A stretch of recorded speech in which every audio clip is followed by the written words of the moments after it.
1. 수풍석 뮤지엄. 제주도의 명소 중 은근 잘 모르시는 곳 중 한 곳인 이곳은 바로 제주의 세 가지 요소인 물, 바람, 돌을 각각의 테마로 삼고 있는 수풍석 뮤지엄입니다. 이곳은 일반적인 미술품 전시 공간이 아니라 물, 바람, 돌이라는 자연 요소에 대해 각각의 주제로 사색을 잠겨볼 수 있는 작은 미술관들인데요. 자연적인 요소들을 주제로 사유적인 공간을 만들어낸 것이라 직접 느끼는 면이 중요하다고 할 수 있어서 텍스트의 나열보다는 직접 방문해 보시는 걸 추천드리는 곳입니다. 첫 번째로 석박물관의 경우 시간의 흐름을 나타내주는 건물의 재료, 외부와 내부에 전시된 돌들, 시간에 따라 변화하는 빛, 주변의 풍경까지 함께 어울리며 만들어내는 공간의 사유적인 분위기가 인상적인 곳입니다. 시간이 흐르면서 자연스럽게 색이 변해 시간의 흐름을 나타내주는 재료가 되는 코르튼 강판으로 설계되어 있어 건축가가 시간의 흐름이라는 요소를 중요하게 생각했다는 점을 느껴볼 수 있습니다.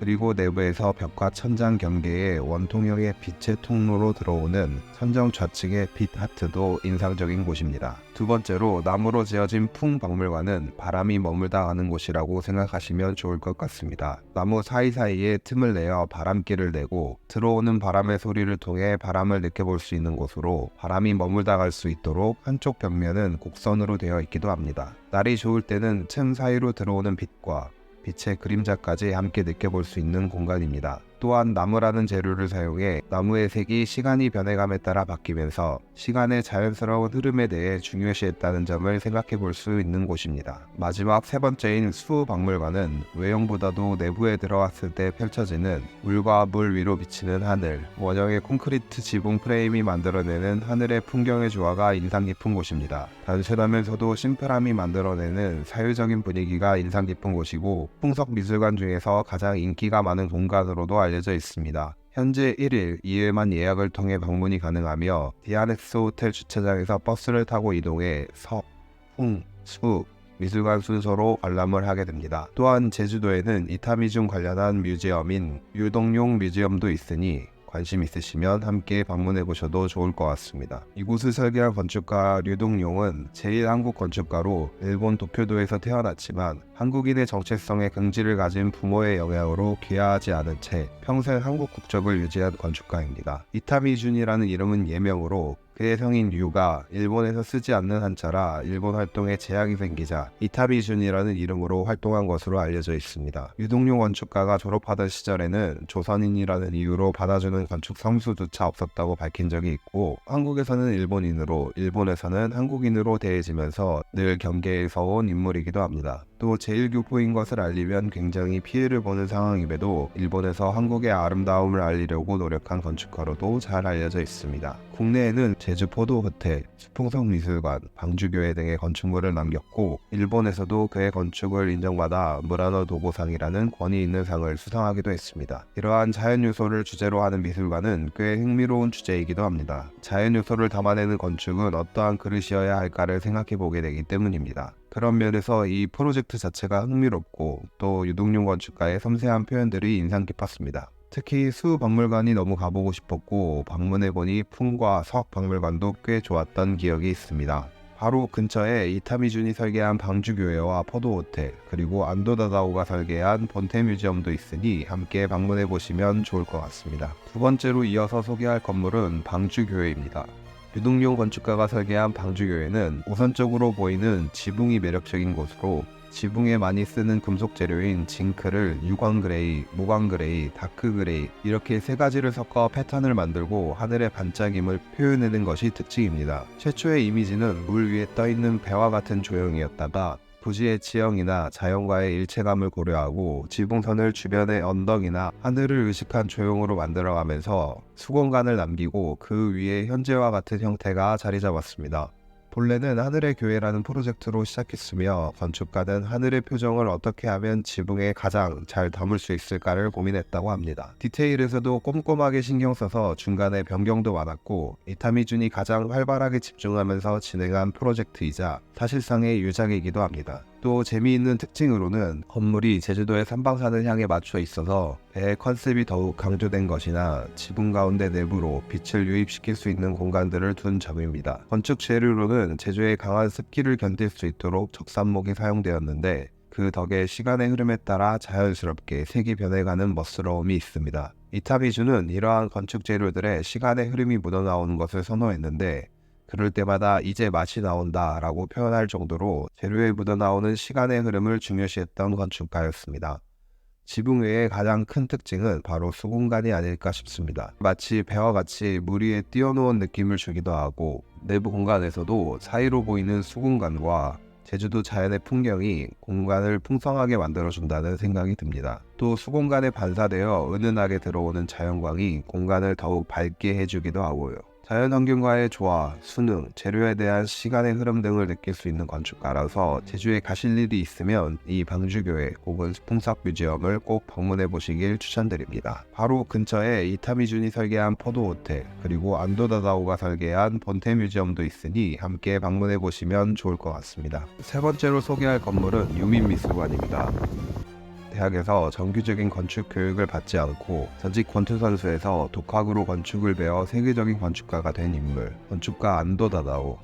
노출 콘크리트, 빛과 자연과의 조화, 기하학, 복잡한 진입로를 통한 건축적인 시퀀스 등의 키워드로 널리 알려진 일본 오사카 출신의 건축가 안도다다오는 이와 같이 일반적인 건축가들과는 다른 특이한 배경에서 시작해 1995년에는 건축계의 노벨상이라는 프리츠커상까지 수상한 건축가입니다. 고등학교 때 프로 권투 선수를 꿈꾸면서 연습했고 해외 원정 경기를 갈 정도로 열정적이었던 인물이며 대학에서 건축 교육을 정식적으로 받은 적이 없습니다.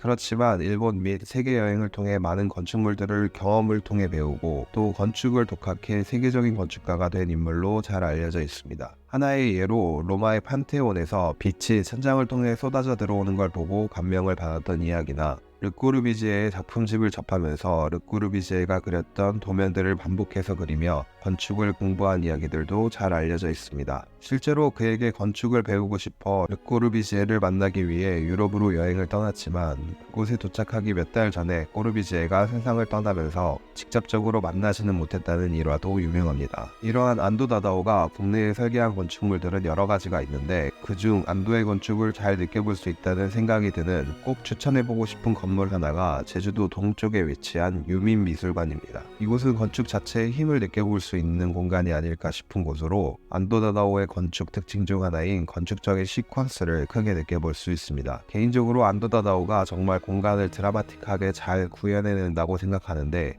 입구에서부터 걸어가서 제주의 바람을 느껴볼 수 있는 정원 공간을 지나 현무암으로 만들어진 커다란 하나의 벽을 지나고 수공간을 지나면서 전혀 다른 느낌의 풍경을 만나고 서서히 건축이 만들어낸 현무암 벽의 틈 사이로 보이는 바다와 성산일출봉의 풍경 연출이 정말 인상 깊은 곳입니다. 미술관이라고 하지만 오히려 건축 자체가 하나의 작품 같다고 느껴지는 건물로 물, 바다, 바람, 돌 등 여러 자연 요소와 함께 잘 담아낸 공간이 아닐까 싶습니다. 이곳은 본래 지니어스 로사이라고 해서 땅이 가지고 있는 특별한 기억을 뜻하는 장소로 설계되었고 나중에 유민미술관이 들어오면서 지금의 미술관이 되었습니다. 또한 바로 옆에는 안도다다오가 설계한 글라스하우스라는 건물도 같이 있어 식당 등의 용도로 쓰이고 있는데 특히 건물이 만들어내는 프레임 사이로 보이는 하늘과 바다의 풍경이 액자처럼 느껴지는 뷰 포인트가 인상적인 곳으로 유민미술관을 방문하시면서 안도다다오의 건물 2개를 한꺼번에 같이 볼 수 있으니 방문해 보시는 것도 추천드립니다. 네 번째로 소개할 건물은 본태 뮤지엄입니다. 제주에는 유민미술관과 글라스하우스 외에도 안도가 설계한 미술관이 하나 더 있습니다. 바로 본태 뮤지엄입니다.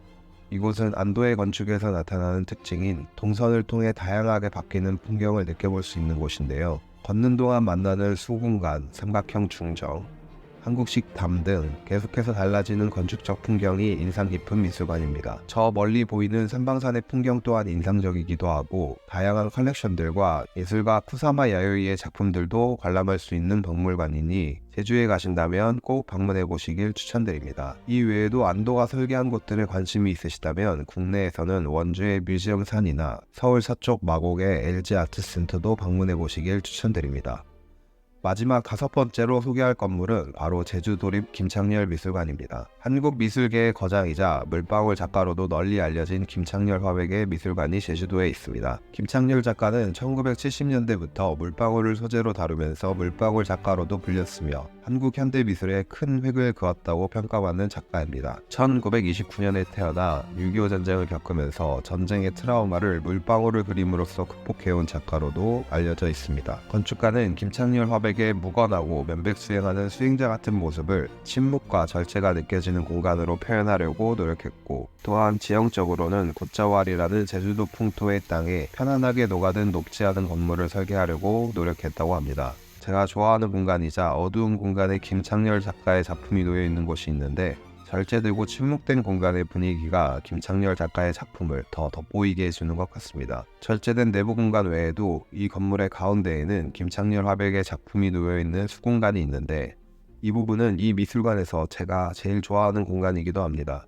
분수와 함께 김창렬 작가의 작품을 가장 멋지게 감상할 수 있다는 생각이 들어서입니다. 어떤 면에서 이러한 미술관은 건축 과정에서 한 작가를 위한, 한 작가의 철학과 작품 세계를 이해하려고 노력했기에 작품과 잘 어울릴 수 있는 공간이 만들어지는 것 같습니다. 규모가 꽤 큰 미술관임에도 위에서 보면 너무 커다란 한 덩어리가 아니라 가운데 중정 공간을 포함해서 위에서 볼 경우에 9개의 칸으로 분절되어 있으면서도 또 건물이 하나처럼 이어지는 구성도 인상 깊은 곳이었습니다.